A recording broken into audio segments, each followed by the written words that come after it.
예, 학생 여러분 반갑습니다. 지난주 2주 과제하느냐고 고생 많으셨죠? 페이지가 이게 4개나 되니까 좀 힘들었을 것 같아요. 근데 이제 이 교수 입장에서 조금 보람된다라고 하면 어떤 게 있냐면 여러분들이 그거 하면서 조금 자신에 대해서 느꼈으면 좋겠다라는 생각이 듭니다. 좀 느끼셨나요? 내가 좋아하는 것. 또 내가 친구가 몇 명인지, 이런 것들 이렇게 생각해 볼 기회가 별로 없었잖아요. 그죠? 근데 이참에 이제 그런 걸 한번 해보셨다면, 나에 대해서 조금 생각해 보는 그런 기회가 됐을 것 같아요. 누구나 마찬가지인데, 억지로 누가 만들어주지 않으면 참 그런 거 하기가 쉽지가 않습니다. 이제 그런 면에서 여러분들은 좀 행운인 것 같아요. 그런 거를 한번 해봤다라고 하면, 좋은 뜻으로 좀 이렇게 생각해 보셨으면 좋겠고요. 이제 과제가 4장이나 됐기 때문에 다음부터는 조금 내용을 줄이려고 해요. 그래서 과제를 되도록이면 많이 하지 않으려고 하니까 이번에 조금 이해해 주시고요. 이제 그 중에서 본인 얘기들 많이 해 주셨습니다. 본인 얘기 많은 것 앞으로 미래를 위해서 이제 발전해 나가시면 돼요. 저한테 그 얘기 해줬다 그래서 저한테 도움되는 게 아니라 내가 한번 정리했으니까 앞으로 그걸 가지고 활용을 하시면 되는 거예요. 그죠?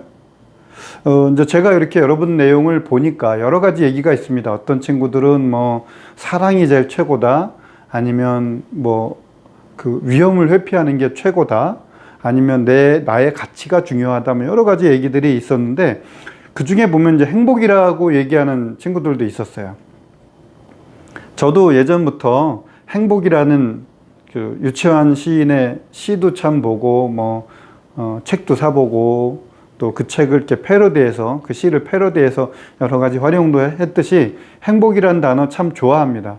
다른 사람한테 제가 책 이렇게 선물할 때도 행복하십시오라는 얘기를 많이 하는데 여러분도 제가 행복한 강의 해드리겠다라고 문자도 보냈잖아요. 그죠? 저도 누구보다 행복을 좋아하는데 근데 우리 이제 행복이 도대체 뭐냐? 뭐죠? 행복이라는 놈이 도대체 뭐예요? 저는 이렇게 개념을 좀 잡았습니다. 보시면 이걸 돈으로 살 수 있나? 아니면 얘 없으면 내가 살 수 있을까 행복하게? 이 두 가지. 그래서 돈으로 사는 행복.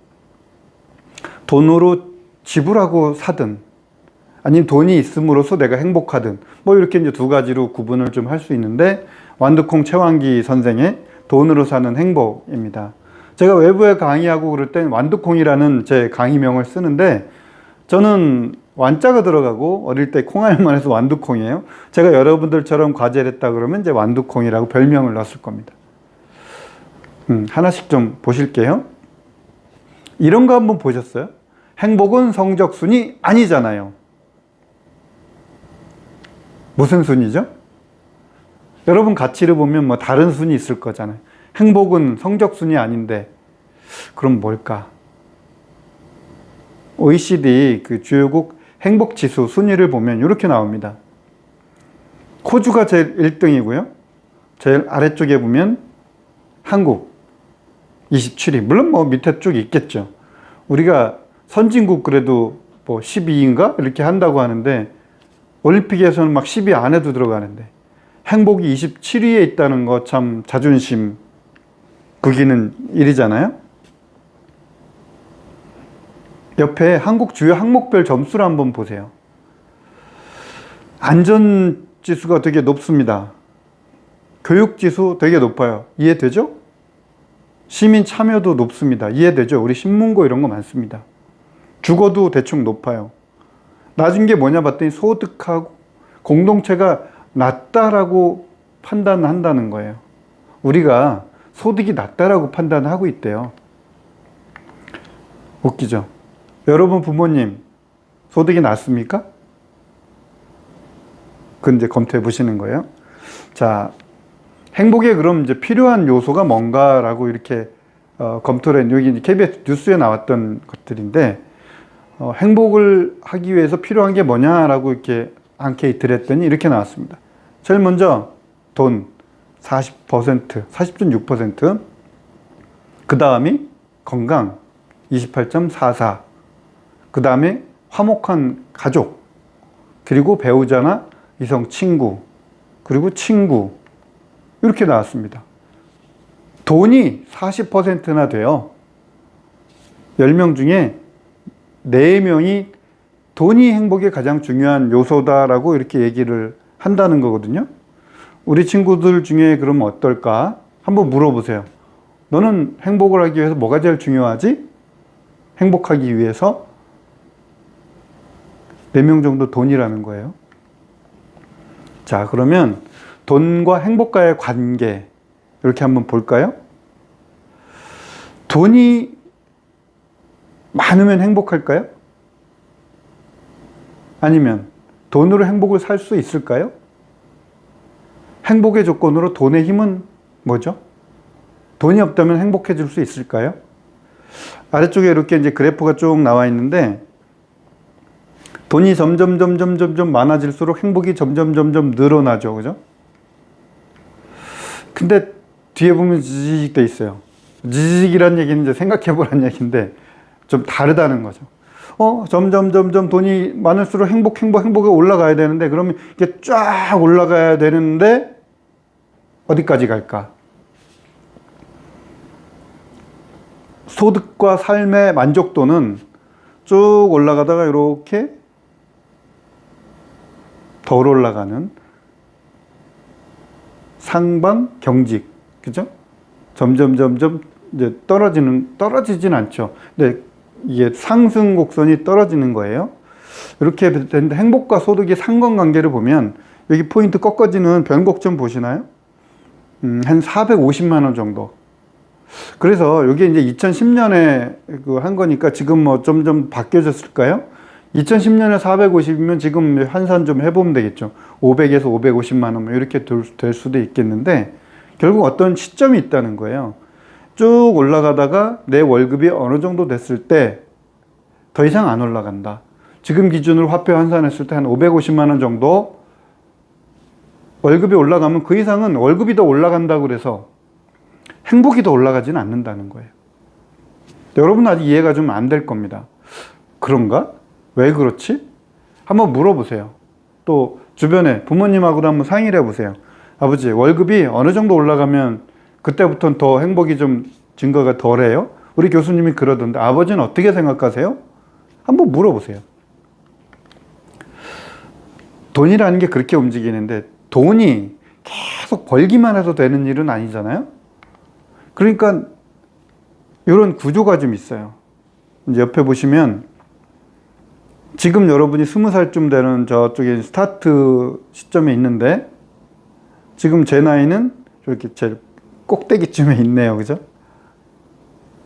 돈을 언제까지 내가 벌 수는 없어요. 쭉 벌다가 어느 정도 피크를 치고 더 이상 못 버는 시기가 있습니다. 그게 한 55세에서 60세 정도라고 보고, 경제적 은퇴, 그 시기쯤, 여러분들 부모님도 지금 이제 그런 시기가 막 다가오거나 그런 시기에 도달한 그런 이제 부모님도 계실 것 같아요. 그때까지는 쭉 벌고요. 벌어오다가 벌어서 쓰잖아요. 자녀한테 쓰기도 하고, 각자 맛있는 먹거리도 먹고, 그걸 쭉 경제활동을 하면서 쓰니까 좀 남습니다, 그때는. 예를 들어 500만 원 벌어서 한 400 쓰고 100만 원 남아요. 왜 남아야 되냐면, 이쪽에 보시면 소득이 끊겼어요. 은퇴가 됐는데, 쓴 돈은 그때 더 많아져요. 예를 들면 여러분들, 우리 학생들 이제 결혼도 해야 되는데 부모님이 조금이라도 보태야 되잖아요. 또 본인들 돈 없이 살아야 돼요. 그러다 보니까 그때는 소득은 팍 줄었는데 수입은 많다. 그렇게 보면 예전에 벌었던 이 돈을 가지고 지금 조금 더 보태야 된단 말이죠. 그렇게 하면 저축이라는 게 필요하다는 거예요.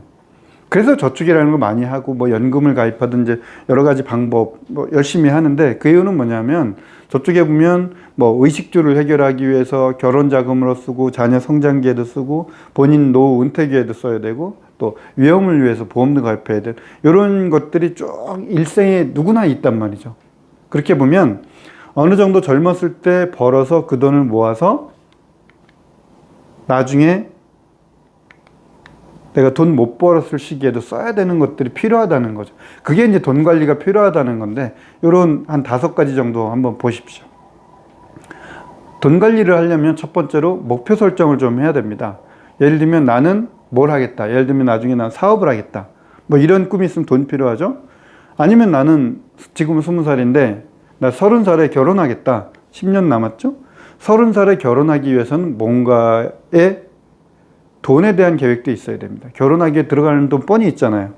그 다음에 그때 돈이 필요한데 내가 지금 얼마나 돈이 있지? 내 주머니 한번 확인해 보셔야 돼요. 그죠? 그 다음에 이제 목표가 있었고 내 주머니 확인했다면 그 다음에는 뭘 해야 돼요? 목표가 100만 원이었는데 내 주머니에 50만 원뿐이 없어요. 그럼 목표는 50만 원 벌 계획을 세워야 되는 거죠. 그죠? 어떻게? 50만 원 하려면 5만 원짜리 어떤 알바를 10개 떠야 된다든지 실행해야 되죠. 알바 1개 갖고 5만 원 갖고 안 되는 거예요. 알바 10개 떼어서 50만 원 벌어야 된다. 이러기 위해서 계획을 짜고 한번 해보니까 뭐가 어렵다. 안 되겠어. 나 결혼은 30살에 안 되겠어. 1년 더 31살에 해야 되겠다. 아니면 나 30살에 꼭 해야 돼? 그럼 돈을 알바 하나 갖고 안 되겠네? 10만 원짜리 돈 많이 받는 걸 갖든지 아니면 10개에서 10개가 아니라 20개에서 100만 원을 벌든지 이런 계획들을 이제 다시 수정하고 해야 된다는 거죠. 이게 2012년에 나왔던 이제 건축학개론이라고 하는 영화예요. 아마 여러분하고 나의 갭처럼 그 정도가 있을 거예요. 졸업하고 나서 학교 다녔을 때 추억을 만났던 그 여자와 내가 예전에 좋아했던 서로 간에 좋아했지만 이루지 못했던 이제 이런 얘기들을 다룬 건축과 개론이란 영화인데 저는 이 예전의 얘기를 지금 다시 돌이키는 이런 얘기를 하려고 하는 게 아니라 여기 보시면 이재훈이가 대학교 때 만들어줬던 집이 이렇게 있어요. 그리고 한가인이 그 수지가 예전에 자기가 짓고자 했던 그려줬던 스케치는 자기 생일날 철도구 옆에서 스케치했던 것들을 이재훈이 만들어줬던 거를 버렸는지 알았더니 다시 가져왔고 그 인생 계획을 새로 짜는 거거든요. 뭔가가 미래에는 그런 이제 계획들이 있어야 되는 겁니다. 나는 뭐 아이가 셋 있어야 되겠어. 나는 뭘 할 거야. 지금 여러분이 그런 계획 짜는 거잖아요. 여러분이 지금 그런 계획을 하기 위해서 미래의 나를 위해서 지금 이런 계획을 짜는데 그런 계획을 잘 짜놓으면 거기에 뭐가 따른다? 돈에 대한 재무 계획이 꼭 따라가는 겁니다. 윌 스미스하고 제이든 스미스가 출연했던 2006년 행복을 찾아서라는 영화입니다. 더 거슬러 올라갑니다. 여러분 태어나서 얼마 되지도 않았을 때 영화. 저도 저 영화를 제대로 보지는 않았습니다. 근데 강의를 하다 보니까 이런 예전의 자료들을 찾는데 아버지가 집에 아내랑 헤어지고 뭔가 돈을 벌어서 아들이랑 살기 위해서 하는데 아들한테 하는 말입니다. 아들이 너무 실망할까 봐 내가 해내지 못할 거란 말은 절대 믿으면 안 돼. 꿈이 있다면 그걸 지켜야 돼. 그래서 행복을 찾아서 아빠가 막 저게 뭐였죠? 무슨 기계 팔러 열심히 막 다녔는데 그러다가 다른 사람 만나서 좀 더 행복을 찾아가는 이런 방향을 잡아가는 이제 그런 영화입니다. 아들한테 꿈을 찾아주기 위해서 포기하지 않았거든요. 여기 보시면 이제 꽃배씨의 행복여행이라고요. 여기는 정신과 의사인데 남의 상담을 막 해주다 보니까 내가 불행해. 그래서 이 사람은 행복을 찾아서 떠납니다. 탁 덮고 나는 떠나는 거예요. 근데 너무 고생을 막 하죠. 중국에도 와서 막 고생하고 정말 몇 번의 죽을 고비를 넘기면서도 본인은 지금 행복해 하는 거예요. 여기서 한 말 이런 겁니다. 행복이란 추구해서 얻는 게 아니다. 행복은 무언가 추구하면서 따라오는 것이다. 행복은 내가 가지고 있는 권리가 아니고 의무다. 의무는 뭐예요? 꼭 해야 되는 거예요. 여러분 행복하셔야 되는 겁니다. 제 모습이에요. 가운데 이제 딸하고 둘이 저 닮은 딸하고 저쪽에는 이제 아들입니다. 아들이랑 한라산 백록담 둘이 올라갔던 지금 벌써 한참 컸는데 여러분보다 훨씬 더 컸는데 중학교 때 둘이 이 한라산 백록담에 올라갔을 때 찍은 사진이고요. 이쪽에는 뭐 제가 이제 뭐 필리핀 이런 데 골프 치러 갔을 때 제 모습이고, 아래쪽엔 제 아내, 그리고 겨울에 등산 가서 뭐 와인하고 이렇게 있었던, 가운데는 제가 이제 동화 구연을 이렇게 했습니다. 어린 친구, 또 나이 든 어르신들하고 같이 저런 동화 구연, 동국 공연을 하면서 제가 미래를 꿈꿨던 저런 시절도 있었습니다. 여긴 제가 대학교 우리 동문들끼리 저 중에 정면에서 보면 오른쪽 가운데쯤 베이스 쪽에 아마 제가 있을 겁니다. 제 모습 그대로 여기 요 모습이 거기 들어가 있거든요. 그 다음에 제가 요거는 이제 제 석사 때 졸업했던 모습이고요. 제가 강의했던 모습, 제가 잡지에 나왔던 이런 얘기들이 이제 저의 그 다음 모습들입니다. 저의 조금 비즈니스적인 모델이었죠. 앞쪽에는 저의 가족적인 모델이었다면 요거는 저의 비즈니스와 삶의 모습입니다. 이런 거를 쭉 합쳐서 제가 뭘 만들었었냐면 2014년에 저의 드림보드를 한번 만들었어요. 완두콩의 인생 설계 이렇게 해가지고 제가 20대 때 제가 고등학교 졸업할 때 제 사진입니다. 그죠? 30대 정말 열심히 살았네요. 30대 저희 부모님 모시고 이렇게 쭉 살면서 제 꿈은 이제 제 아내랑 결혼을 했죠. 그리고 저희가 뭐예요? 크루즈 여행을 꿈꾸는 그런 사진을 제가 붙여놓고 아내랑 등산 가고 이런 다니는 겁니다. 40대 때는 제가 돈 벌고 싶었습니다. 저 신사임당 딱 붙어 있죠. 열심히 죽어라고 30대 후반부터 40, 50대까지 돈을 열심히 벌었습니다. 영업적으로 열심히 벌었습니다. 여기 가방 들고 있는 게 접니다. 50대가 돼가지고 제가 이제 책을 2권을 썼고, 인생의 목표가 제가 책을 3권을 쓰는 건데, 먼저 2권을 썼고 이제 1권 더 쓰면 되겠습니다. 그러면서 앞쪽에 나와 있었던 제가 강의도 했고 학위도 받았고, 최근에 제가 박사학위도 받았죠. 그리고 어린 친구들한테 제가 재무 교육도 이렇게 하고 있습니다. 50대까지 이런 제 드림보드를 가지고 있었고요.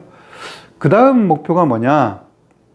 저는 뭐 좀 있으면 또 인생 어떤 시기가 오겠죠. 저는 이런 거를 가지고 있습니다. 그 전에 2014년에 세웠던 거예요. 10년 지나면 이런 계획을 하고 싶다. 바이크 타고 부릉부릉 타고 딱 들어와서 제가 신세졌던 사람, 제가 만나고 싶은 사람들 쭉 초대해서 그곳에서 저의 그 다음 인생 얘기를 좀 하고 싶었던 제 계획을 가지고 있었습니다. 이거는 제 얘기입니다. 여러분은 어떤 계획을 갖고 계세요? 이번 주 주제는 여러분 계획을 좀 적을 겁니다. 자기소개를 하고 그 다음에 자기의 어떤 사명을 적는 이런 걸 하게 될 건데, 저는 벌써 그 전에 이런 걸 했고 지금까지 살아왔고 앞으로도 또 더 노력하면서 살 겁니다. 여러분은 여러분의 인생을 또 한번 살아가실 수 있는 그런 드림보드 만들어 보시기를 저는 권합니다. 자, 본 수업에 뵙겠습니다. 안녕.